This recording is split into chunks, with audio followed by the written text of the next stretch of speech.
Alright, Charles from the Thought-Not-Seers podcast here with round 3 of an Aether Revolt draft, and for once, a good hand.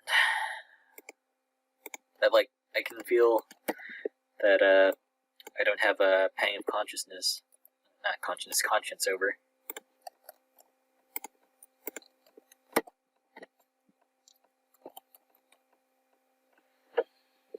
Really just want to draw lands with this hand. Alright, wish granted. So we will have 4 mana, 5 for improvise. A little awkward that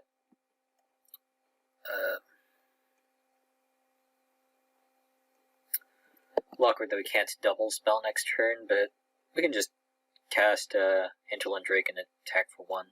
That's fine. Or we could play Druid of the Cowl and leave up Pacification Array, which might be necessary.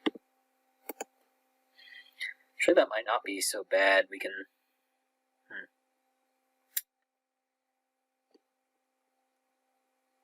I guess we can play the Hinterland Drake to block the Thriving Gremlins, take 3, then we can draw a land and play the Inventor. Alternatively, we can play Druid of the Cowl, tap down the Frontline Rebel. We even have the potential of double blocking.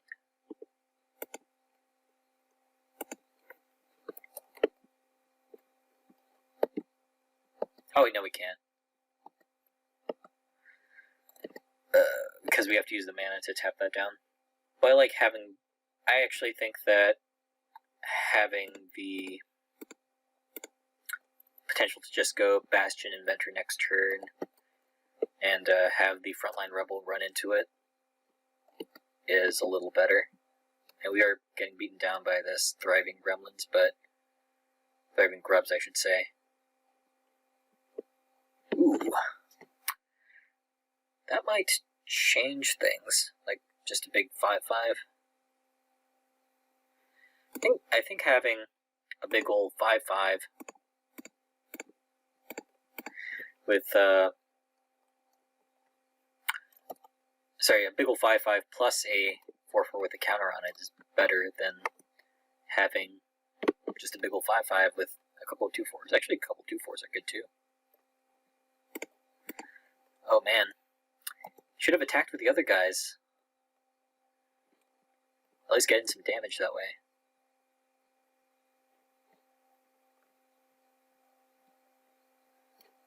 Alright, that's an automaton. So we have 6 mana. We could actually just go Drake this turn. Does not seem the worst. Oh, no, we can't. Because we only have 1 blue mana. We can go Drake, blow up the automaton, which seems almost as good.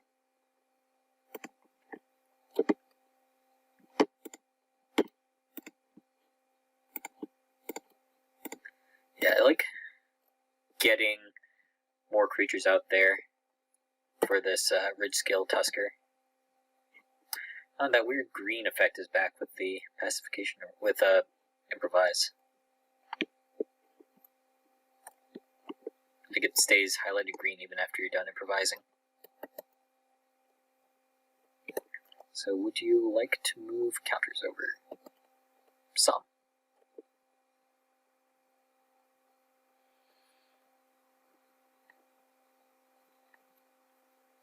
Alright, that's fine. And here, just blocking with Drake and Gremlin seems fine. Because next turn I'll have a 5/5 hexproof thanks to the Ridgescale Tusker.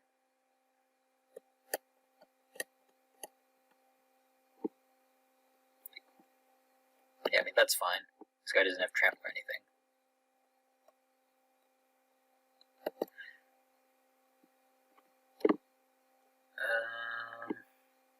I mean, we can go Leopard Drake. Or is it just time to go Tusker? We can play Tusker, have a 2/4 and a 5/5. on the battlefield. Alternatively, we can just have a 4/4, 2/3, 2/3. We can double block with the 2/3s, block here. Yeah, that seems pretty good. And I mean, it's just all about getting maximum value with this Tusker. And also this uses up all of my mana, which is not insignificant.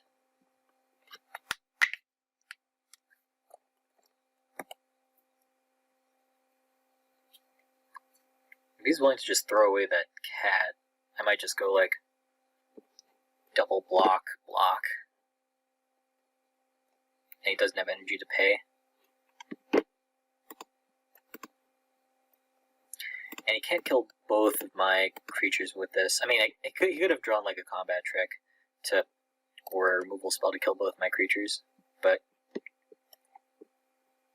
he can't save both of his creatures that way.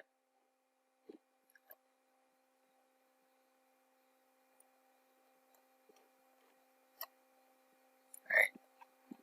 That is a Willed Fast Monitor. I think this turn I'm going to run out the Tusker. And then, actually I don't attack. I think next turn I can start attacking, because I'll have Monitor plus Pacification Array up.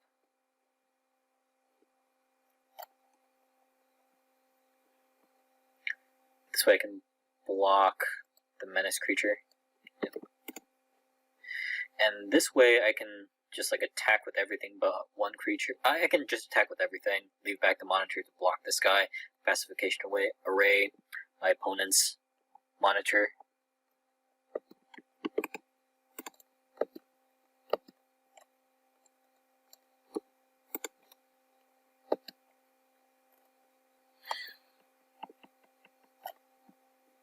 And the thing about the situation is my opponent has got me down to 10, and he just has one card in hand, so it's best to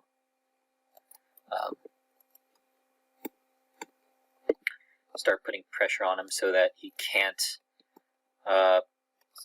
just like draw like an overrun effect and beat us that way.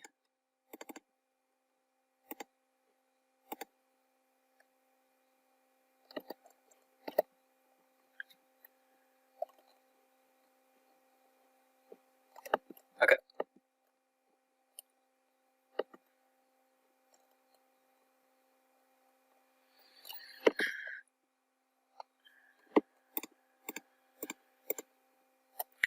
I feel like this should be good enough.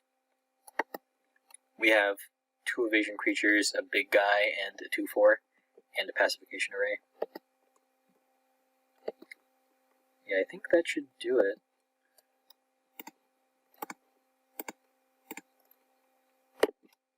Tap this guy, swing with the team. I guess technically I should have left up a red mana to give my guy Menace, but I don't think there's a flash 1-drop in this format. Alright, sweet. And I think we're fine the way it is. Like the one swap I would think about is like Malfunction for Harness Lightning the way I had before, but my opponent's playing blue and red, which have kind of smallish creatures. I mean, it doesn't deal with the green creatures, but it's better to deal with the cheaper stuff early, especially when you're getting beaten down.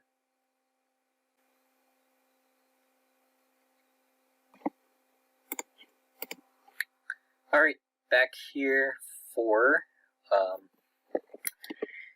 game 2. We're on the draw, and this is the kind of hand that's like borderline keepable. We have a very powerful card in Monstrous Onslaught and a castable 3-drop, and all these are castable because we have the double green.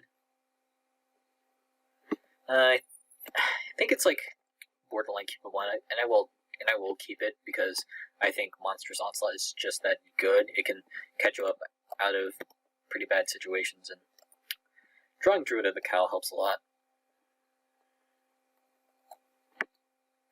Means that we can cast the Monstrous Onslaught sooner.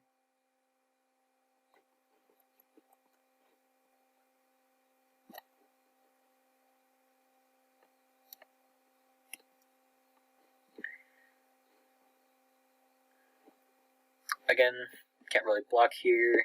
Going to have to take a fair bit of damage from it, but...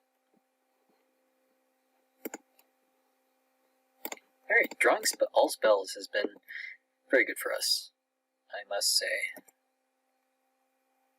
I think we try to block with the Hinterland Drake, because Old Fast Monitor has more power for the Onslaught.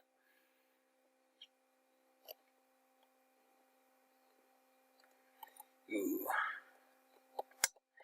Thriving Rhino puts, throws a wrench into things, I must admit.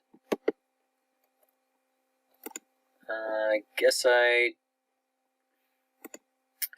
have to play the Monitor. And do I just play the Growth here to draw a card? Like, I lose out on the opportunity of double blocking.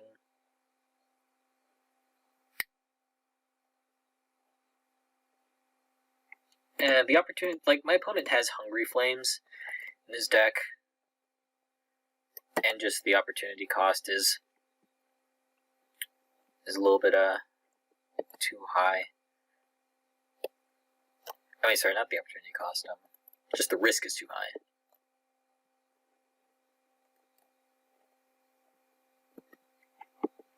Like, we go to double block and he blows us out like that. I mean, here he could have just done that pre-combat.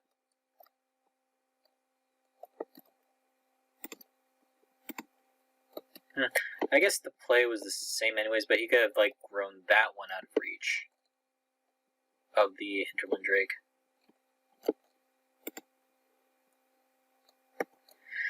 Though I guess it is... Actually, I'm not sure what I was going to say.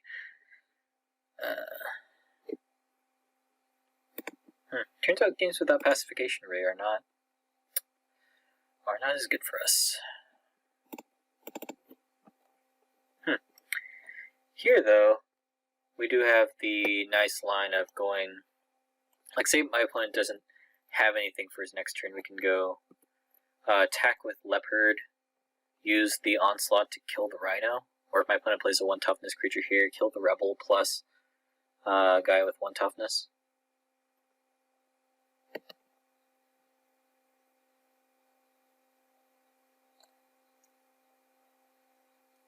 If we could also draw, like, Blossoming Defense. Alright, well... How do we feel about gambling? We could let the Rishmi survive a turn, and just hope that whatever he draws next is a brick.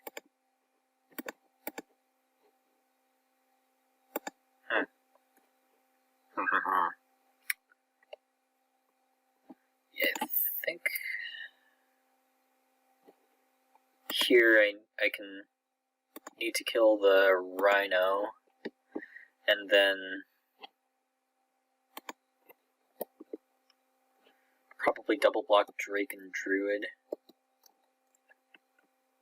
I guess I should have just attacked with... no. It holds off the Rishmi.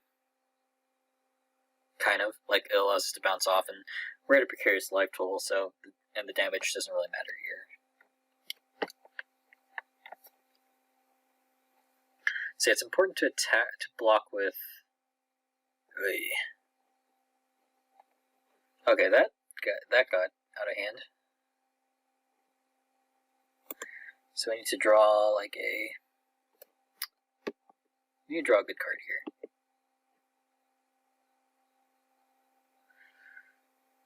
That's not what I was looking for.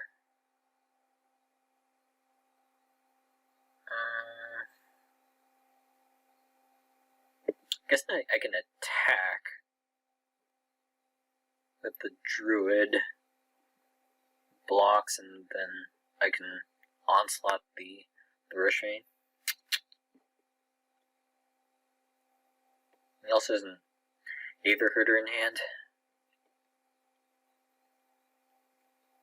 It's not looking good for us. No, sir. Although that does give us the best chance of winning, right?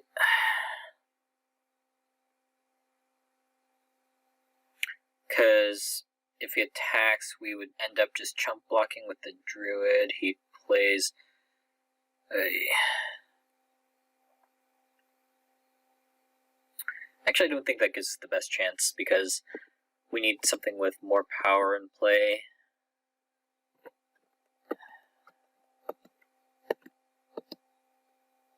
So here we can go block Rishmi, chump the frontline rebel with the Druid of the Cowl, and then hope to draw something. I'm not sure what that something is.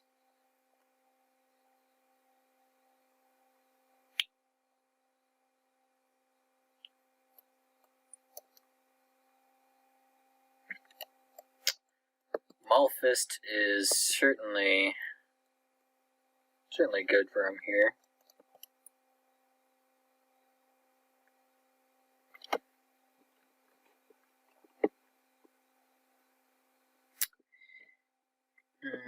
Can Implement draw us anything?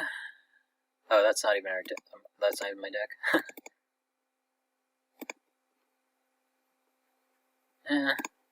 Might as well see what we get, right?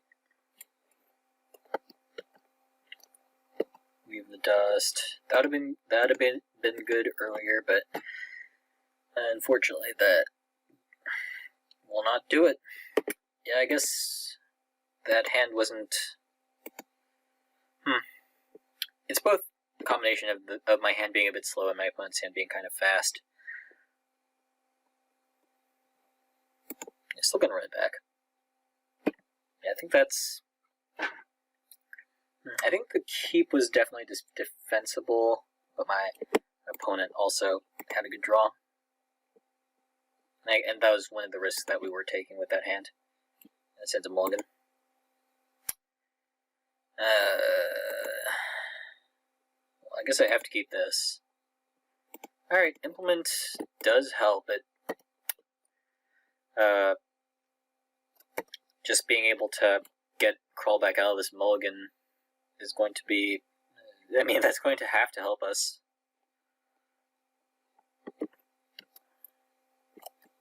So we know we're drawing the Implement. Probably, do we play that on turn 3? Depends on what our opponent does. If our opponent goes like Thriving Grubs or something, then we need to play the Blade Man in order to block. Yeah. Just letting that go uncontested seems kind of poor. Although, I think that on second thought this is better, because we can still run this guy out to block next turn, or the Leopard, or the Seed Sculptor. And because we can crack this for 1 mana, we have the potential to go like land something, which we need to do. Alright, well that's a land, but unfortunately not the best one for the situation here. Tusker's the kind of powerful card that can help us out. Like if we go draw Forest off the top, go Seed Sculptor, Leopard, and then next turn Tusker. That could help us claw out of the situation. Even scale our way out of the hole that we're in. Okay, I'm glad that's a Terror of the Fairgrounds and not a better card.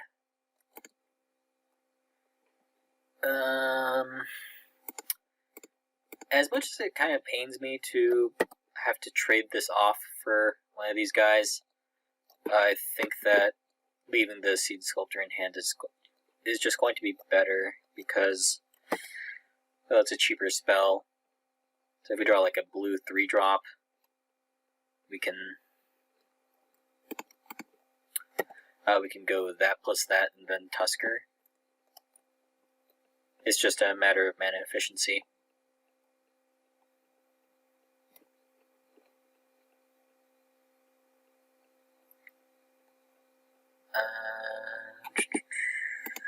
Yeah.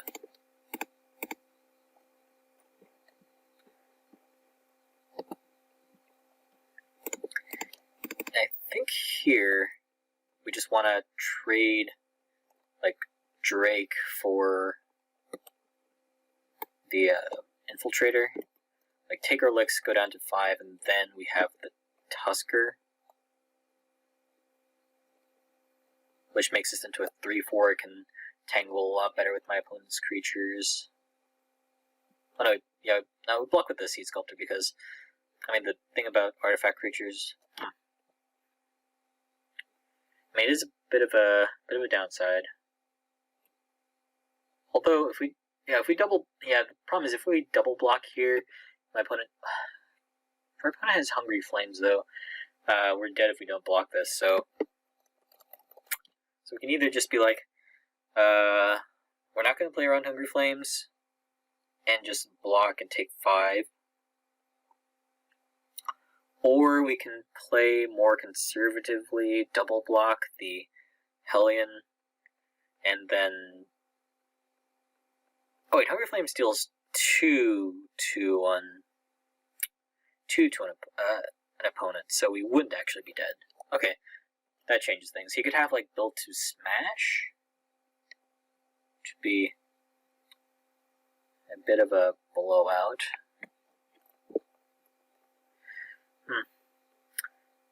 Yeah, so we saw that our opponent has 2 artifact creatures earlier, and I'm not sure about flyers, so I think it's more important that we remove the drawback on Hinterland Drake. I think we just need to block here and then hope for the best. We also have the... I mean, I guess it's worse if we don't draw a green source. I actually didn't think about that. That's not so good.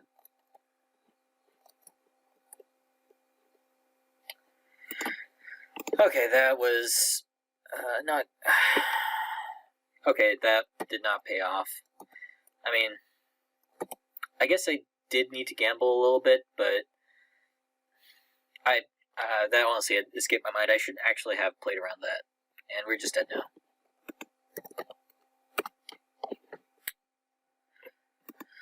Okay, so if we had played around it, we could have just gone double block. He would have a 3-power guy in play. Then we play the... Oh, we don't play the 5/5, we just play this. Okay, never mind. We're kind of dead anyways. So, okay. So that wouldn't have worked out in any case. Okay. That was this draft. I feel like the deck was okay, but draws and keeps. Some of my keeps were pretty bad. Did not align in such a way to allow us to do well. Okay. I'll just have to remember to play a little bit tighter next time and mulligan correctly. Okay. See you guys next time.